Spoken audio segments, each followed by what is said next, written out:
Spiderman Brand New Day की ending Peter की journey को खत्म नहीं करती, बल्कि उसके आने वाले फ्यूचर एडवेंचर को सेटअप करती है। और बात करेंगे पोस्ट क्रेडिट सीन की। पोस्ट क्रेडिट सीन में आखिर था क्या, जानेंगे हिडन डिटेल्स और जानेंगे interesting Easter eggs about Spiderman Brand New day. तो सबसे पहले बात करते हैं मूवी के एंडिंग की। ये movie directly Avengers doomsday, secret war और आने वाली एक्समैन मूवी को सेटअप करती है। कई लोगों ने शायद इस बात को नोटिस नहीं किया होगा, लेकिन मूवी में काफी सारे छोटे छोटे प्लॉट डिटेल्स है जो फ्यूचर की डायरेक्शन को क्लियरली हिंट करती है। सबसे पहले एक सीरियस नोट, पर्सनली मुझे लगा कि इसका पोस्ट क्रेडिट सीन और भी बेटर हो सकता था। ये सीन बुरा नहीं था, लेकिन जितना हाइप क्रिएट किया गया था उस हिसाब से थोड़ा अंडरवेलमिंग मुझे लगा।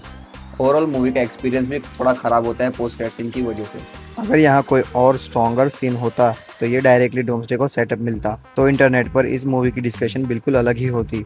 अब बात करते हैं एंडिंग की और देखते हैं कि मूवी एक्चुअली क्या सेटअप करती है। अगर हम सारी प्लॉट डिटेल्स को ध्यान से देखें तो सबसे पहला फोकस पनिशर के कैरेक्टर पर जाता है। पनिशर को यहाँ समझ आता है कि हर प्रॉब्लम का सलूशन सिर्फ गन चलाना नहीं होता या किसी को मार देना नहीं होता। हर सिचुएशन सिर्फ फोर्स से नहीं सॉल्व की जा सकती। इस बात का सबसे पहला प्रूफ हमें तब मिलता है जब पीटर पार्कर उसके सामने आकर जीन की जान बचा लेता है। ये पनिशर की पूरी जर्नी का एक टर्निंग पॉइंट था। पहली बार उसे रियलाइज होता है कि उसकी चलाई हुई गोली किसी अपने को भी नुकसान पहुंचा सकती है। वैसे हॉस्पिटल वाला पूरा सीक्वेंस कॉमिक बुक से लिफ्ट किया गया है। अगर आप कॉमिक्स को पढ़ते हो तो वो मूवमेंट ऑनेस्टली काफ़ी सेटिस्फाइंग लगा होगा। आगे चलकर हमें पनिशर के कैरेक्टर में और डेवलपमेंट देखने को मिलता है। वो धीरे धीरे एंटी हीरो से एक बेटर हीरो बनने की डायरेक्शन में मूव करता है। अब बात करते हैं एमजे और नेड की। एंडिंग में हमें क्लियर हिंट मिलते हैं कि नेट को अपनी मेमोरीज वापस मिल चुकी है। मूवी के दौरान एक सीन में एमजे नेड को बता देती है स्पाइडरमैन का असली नाम पीटर पार्कर है। और एंडिंग में जब पीटर नेड को एक शॉप में देखता है तब उसके पास जाकर उससे मिलता है और अपना नाम खुद से बताता है। और मसल मेमोरी से ही सही, लेकिन वो अपना फेमस हैंडशेक करते हैं। ये एक्चुअली अच्छी बात है, पीटर का बेस्ट फ्रेंड उसे वापस मिल गया। लेकिन एमजे के साथ एक इंटरेस्टिंग ट्विस्ट है। एमजे पीटर का लिखा हुआ लेटर पढ़ लेती है। उसके बाद उसे पता चल जाता है पीटर के बारे में, लेकिन वो उसे क्लियर कर देती है भले ही वो उसे प्यार करती थी, लेकिन अब वो उसे याद नहीं है और पीटर पार्कर से रिलेटेड उसके पास कोई भी मेमोरी नहीं है। ऐसा ही सिमिलर प्लॉट हमने पहले भी देखा था स्टार लॉर्ड और गमोरा के बीच में, जहाँ पास से आई हुई गमोरा को पीटर के बारे में कुछ भी पता नहीं था। तो आगे भी एमजे और पीटर की कहानी कुछ ऐसी ही होगी और पीटर को फिर से एमजे का दिल जीतना पड़ेगा या फिर मूव ऑन करना पड़ेगा। और मुझे लगता है कि पूरी मूवी का सेंटर प्लॉट यही था, accept yourself and move on. मतलब चाहे तुम्हारे अंदर कोई भी वीकनेस हो या तुम दूसरों से अलग हो, खुद को एक्सेप्ट करो और लाइफ में आगे बढ़ो। इसी थीम को सैडी सिंह के कैरेक्टर में भी दिखाया गया है। पीटर पार्कर भी एंड तक खुद को एक्सेप्ट कर लेता है। अगर आप नो वे होम को याद करो तो उस मूवी के एंड में पीटर पार्कर अपनी पुरानी लाइफ, आंट मे की डेथ, दोस्तों की मेमोरी इरेज होना, वो सब उसे एक जगह रोक कर रखा हुआ था। लेकिन इस मूवी में हमने उसे ग्रो होते हुए देखा उसके पास्ट ट्रॉमा से। एक और अच्छा सिंबोलिज्म मुझे फ्लावर वाले सीन में लगा। शुरुआत में पीटर आंट मे की ग्रेव पर फ्लावर लेकर जाता है, लेकिन फिर वही फ्लावर वो एमजे को देता हुआ दिखाई देता है। मेरे हिसाब से इसका मतलब यही था, पीटर फाइनली आंट मे की डेथ से मूव ऑन कर रहा है और अपनी लाइफ में एक नई बिगनिंग को एक्सेप्ट कर रहा है। अब आते हैं जीन ग्रे के कैरेक्टर पर। सच बोलूं तो उसके कैरेक्टर के अराउंड जो भी मिस्ट्री क्रिएट की गई थी वो मुझे इतनी इम्पैक्टफुल नहीं लगी। अगर जिन ग्रे की जगह पनिशर या हल्क को सीक्रेट रखते तो सरप्राइज शायद और भी बड़ा होता। और एंडिंग में जिन ग्रे को रियलाइजेशन हो जाता है कि सिर्फ रिवेंज लेने से ही लाइफ बेटर नहीं होती। इसी रियलाइजेशन के बाद जिन ग्रे अपनी पावर्स को सप्रेस करना छोड़ देती है और अपनी असली आइडेंटिटी को एक्सेप्ट कर लेती है। अब बात करते हैं म्यूटेंट सागा के सेटअप की।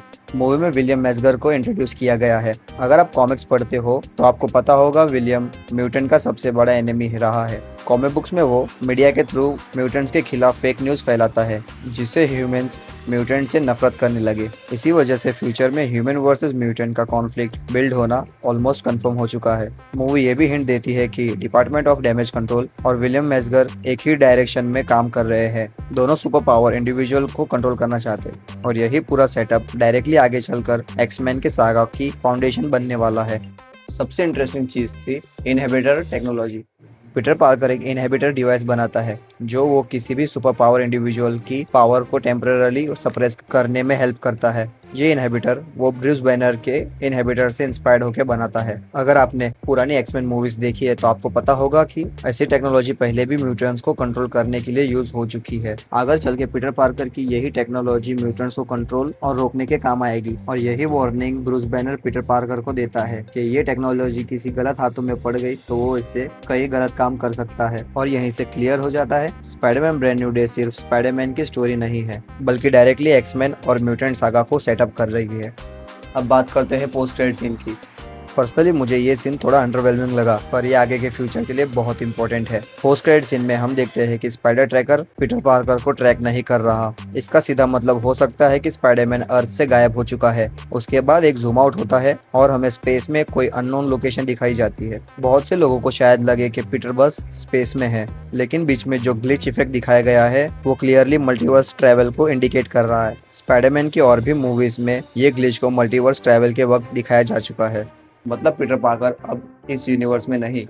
अब सबसे बड़ा सवाल यही है कि वो अब किस यूनिवर्स में गया है। पहली पॉसिबिलिटी हो सकती है कि वो रीड रिचर्ड्स या फैंटास्टिक फोर के यूनिवर्स में पहुंच चुका हो। कॉमिक्स में भी सीक्रेट वॉर्स के अराउंड ऐसे यूनिवर्सल कनेक्शन देखने को मिले थे। दूसरी पॉसिबिलिटी डॉक्टर डूम के बैटल वर्ल्ड का भी हो सकता है। अगर आप बैटल वर्ल्ड कॉन्सेप्ट जानते हो तो डॉक्टर डूम ने अलग अलग यूनिवर्स के हीरो को एक ही वर्ल्ड में लाया था, और कॉमिक्स में वही जगह पर पीटर पार्कर भी मौजूद था। इसलिए चांस है कि पीटर पार्कर अब बैटल वर्ल्ड में हो सकता है, या फिर मूवी हमें सिर्फ ये हिंट दे रही है कि मेन यूनिवर्स का पीटर अब ट्रेस नहीं हो रहा क्योंकि वो किसी और रियलिटी में चला जा चुका है। मुझे पर्सनली लगता है अवेंजर्स डूम्सडे या सीक्रेट वॉर में हमें दूसरे यूनिवर्स का स्पाइडरमैन देखने को मिल सकता है, जैसे टॉबी मैगवायर का स्पाइडरमैन या एंड्रू गारफील्ड का स्पाइडरमैन। अगर सीक्रेट वॉर वाली स्टोरी लाइन फॉलो की गई तो कॉमिक्स में सिम्बियोट वाला स्पाइडरमैन के पास ब्लैक सूट था, जो बाद में रिवील हुआ कि वो वेनम सिम्बियोट है। मार्वल चाहे तो इसी रूट में वेनम को भी एमसीयू में इंट्रोड्यूस करा सकता है। पॉसिबिलिटी एंडलेस है। तो overall Spider-Man Brand New Day की एंडिंग और पोस्ट क्रेडिट सीन का main purpose future MCU projects,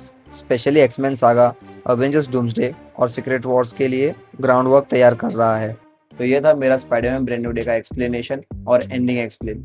अगर आपकी भी कोई थियरी है इस मूवी को लेकर तो कमेंट सेक्शन में मुझे जरूर बताएं। अगर वीडियो पसंद आए तो वीडियो को लाइक करें, चैनल को सब्सक्राइब करें और शेयर करना ना भूलें।